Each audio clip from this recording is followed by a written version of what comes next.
All right, so we're in the last month of summer. There are still things that you can do to enjoy your summer, but maybe you are prone to getting sunburn like me. I mean, look at this. This doesn't tan, it just freckles. It's very annoying. Or maybe you're just tired of the heat. Either way, I've got you covered. I'm gonna give you 10 awesome things that you can still do this summer to enjoy it to the fullest, but you're gonna be in the shade and it's gonna be cool and very nice. Wait, I have a better idea. I'm gonna make some iced tea and then we're gonna take it outside, in the shade, of course. Let's go.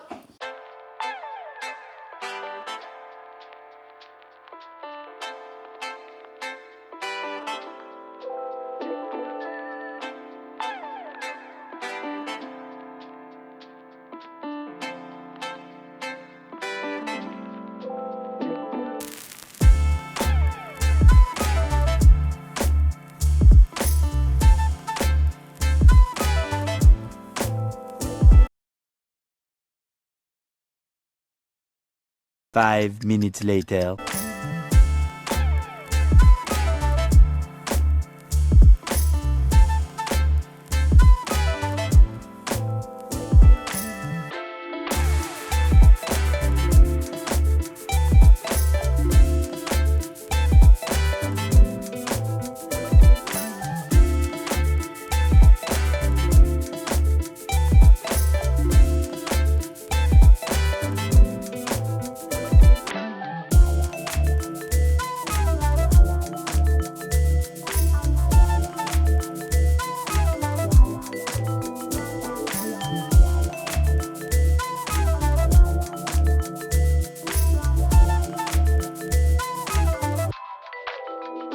Yeah.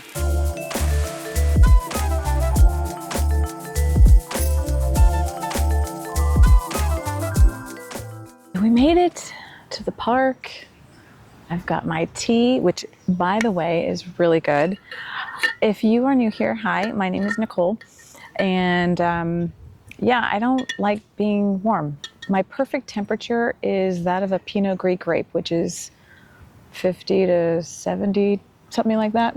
I hate it. I hate being this heat intolerant and this prone to sunburn, but these are the cards I was dealt. So we're just gonna go with it. If you are like me, or you know someone like me, or you're just tired of being hot, you're tired of it being summer, so let's do something that is not in the blazing sun. I'm always trying to learn something. I'm curious about the world in which we live and the history and all that. So a museum is a perfect chance to do that. It's obviously indoor, most of them are, and sometimes they have outdoor parts if it's like an outdoor sculptural museum or something, but usually there's an indoor part. If you don't live near a big city, don't worry. A lot of times smaller towns have museums. It's one of those things that you think is always going to be there, but you might not have ever visited because you're a local. I went to one of the local small museums in Napa Valley, and it was connected, not surprisingly, to a bottle shop. And of course, after exploring all of the old winemaking and pruning tools, I got a glass of champagne because why not? You're in Napa. So that's the first one, visiting museums.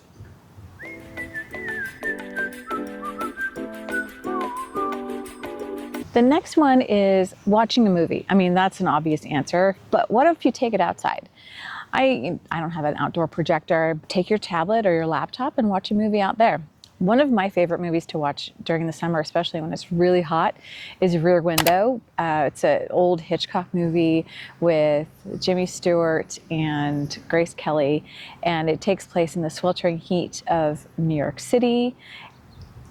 He gets into this terrible car accident. No, not car accident. He got hit by a car because he's a photographer. So he's trying to get the shot and he gets hit by a car.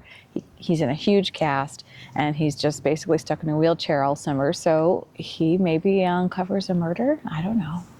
If you haven't seen it, you should watch it. And it might even be worth rewatching. I was just at the movie theater the other day and they're going to show it at my theater indoors on the big screen, and I think that's perfect for August. So Rear Window, highly recommend. Gardening is an outdoor sport usually. but you can take it inside and set up an indoor kind of herb garden. It's a great way to get your hands in some earth and to also grow some things that you can use cooking. I don't have success growing green things or cooking, so I have no video of me doing that, nor will there be. But anyway, I've heard of such things. I've heard of people doing it, and yeah, that might be an option for you. This next one is a favorite of mine because it happens after dusk. Stargazing. The sun is down, it's dark, it's peaceful, and you can just look up into the skies. And actually, yesterday, July 30th, there were like 3 meteor showers happening at the same time. So if you can time it with some really cool astronomical event, that's even more cool. Now, if you live kind of in or near a big city, it might be hard for you to get a lot of stars because of light pollution, so you might have to drive a bit, but it's worth it. Let your eyes adjust and just take in all the stars. The next activity might not be accessible to everybody, but it's so cool, both like literally and figuratively, that I had to throw it in here. Visiting an aquarium. There are aquariums all over the country, usually along the coastlines, but I'm sure other big cities have them too. I think Chicago has one, and I'd have to look. If you have access to an aquarium, now's a great time to go back and revisit them. So you might notice a theme here, doing things around sunrise and sunset. One really cool thing to do, and it kind of depends on if you're an evening or a morning person, is having a picnic. So it's either going to be a breakfast picnic at sunrise or a dinner at twilight. I think that if you live in an area where it gets cooler as the sun is not up yet fully, or it's heading down or whatever, it's not fully in the sky, then having a meal outside is a really great option because it's going to be less harsh sun rays and just very cool, maybe even a little bit of a breeze like we have today.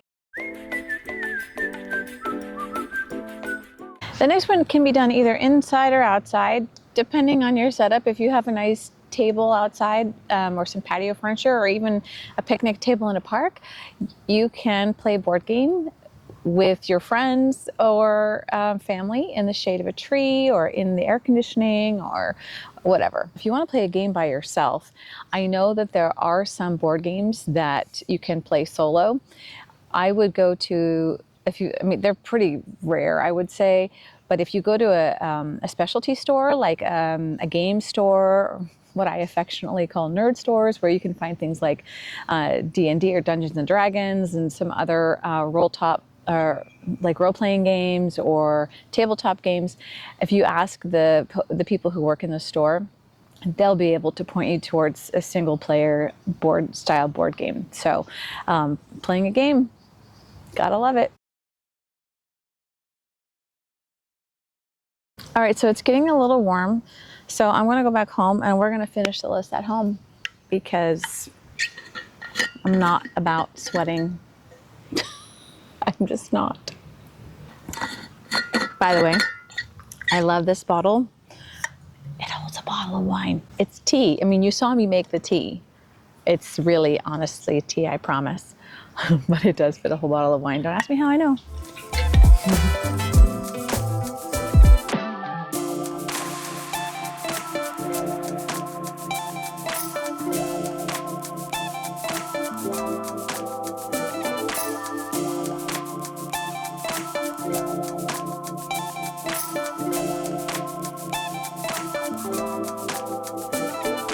I realize I'm still outside, but anyway, it feels cooler over here, even though it's still within walking distance. I'm in the backyard and it's in the shade, so still summer activity. If you missed my backyard redecorate, it was a little unhinged.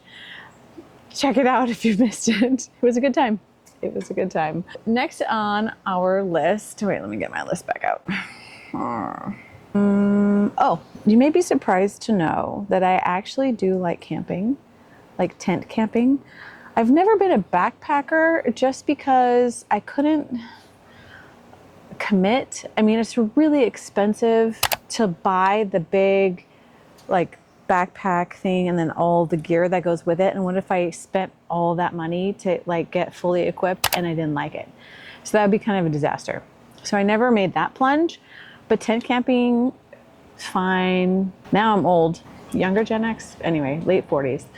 Now I value sleep. So when I do tent camping, which hasn't been very often lately, I do it on an air mattress because I need to sleep. If you go fishing or camping in a forest that has a lot of a dense canopy, you're going to be in the shade most of the time. Pick an area that has just a ton of tree coverage and you're going to be good. I would avoid beach camping because sun. Unless there's a forest right next to the beach, I'm out.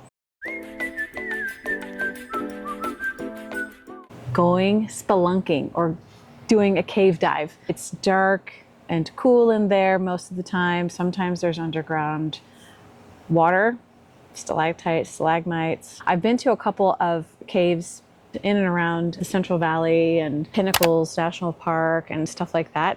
There was one that was really cool in Sequoia National Park. Oh my God. If I can find the pictures, I'm going to post them here. But basically, we took like kind of a behind the scenes or a deeper dive, or I can't remember what they called it. But you got a headlight and elbow pads, knee pads, and you were just like getting through this like little tiny spaces, flipping around, army crawling, all kinds of stuff.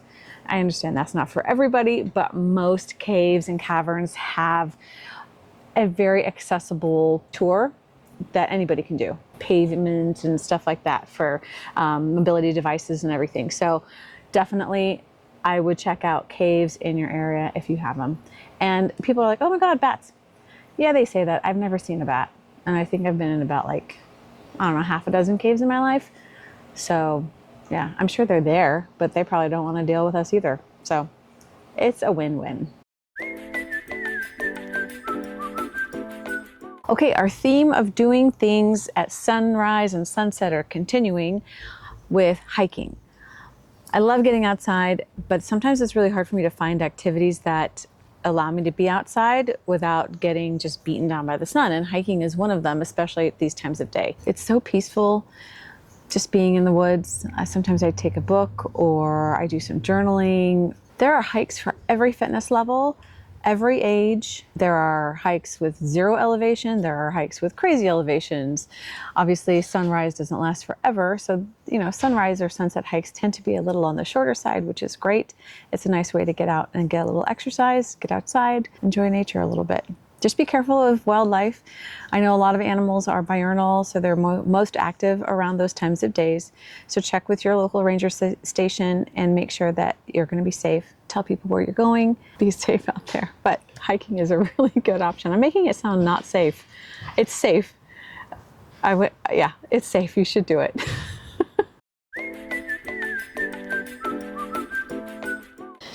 Reading in the shade or inside or whatever. But before I talk about the summer reading list that I have gathered for us, I just want to thank you for being here. And yeah, it really means a lot to me that you've made it this far. If you've made it this far in the video, I think you're probably at the most dedicated 30% of viewers. So that's really awesome. And I'm humbled. I'm humbled that you're here. Okay, books. This was the book collection that I had gathered like in early June, and here we are. It's August 1st or 2nd when this gets published. So I don't think I'm going to finish all of these by the time I get to my fall list, but if you are looking for something to read, we're going to go over some things. I have a mix of genres because just like with everything else in my life, I can't just focus on one thing. I have a lot of interests. I've got classics and romance and mystery and poetry and all that kind of stuff. So let's dig in. First one that I have for you is Remarkably Bright Creatures. So this takes place in an aquarium, and the protagonist, she befriends an intelligent octopus who helps her solve a mystery. I picked this for my summer reading list because when I think of summer, I think of the ocean. And so remarkably bright creatures. Anybody that I know that has read this has really enjoyed it. I'm gonna put that. Next up is a classic, Treasure Island. I mean, does it get more summer than a tropical island, swashbuckling treasure? I mean, treasure is good all year round. I've not ever read this. It's one of those classics that just escaped me. Definitely a good classic for you to pick up for the summer. Okay, next up is Dolores Claiborne, which I know is not a new Stephen King book. I loved the movie, and this is one of the rare instances when I saw the movie before I read the book. Great movie. Kathy Bates deserved, I think, wait, did she get an Oscar for that one? I don't know if she got an Oscar for that one, but I heard from people who live in New England who were native there that she did the New England dialect, the Maine dialect, better than anybody ever who is not native to that area, and that that dialect is one of the most difficult to master of all of them. So, and she just nailed it. She didn't slip up, nothing. And I've watched it many times. So it's kind of an older movie. If you haven't seen it, highly recommend. It's not gory, I don't think. It's been a while. No, it's not gory at all. There is a murder. If you remember, in the springtime, we had that eclipse. And so there's an eclipse in this book also, and it takes place in the summer in Maine. So Dolores Claiborne by Stephen King. Next up is, let's do this one. This is a book that we picked up when we went to Rhode Island. We toured the Newport Mansions last fall. I can't remember which month exactly, but we toured the Newport Mansions, not all of them because there's too many, but this was one of them. And they had this series of books in the gift shops. I know that they made a show about this or a movie or something. And before we watch the movie, I want to read the book. It's, again, not a typical genre for me, but because it's in the Gilded Age and I kind of love those period pieces, those period dramas and whatever, I'm going to give it a try. There's nothing more summer than, a summer in Newport.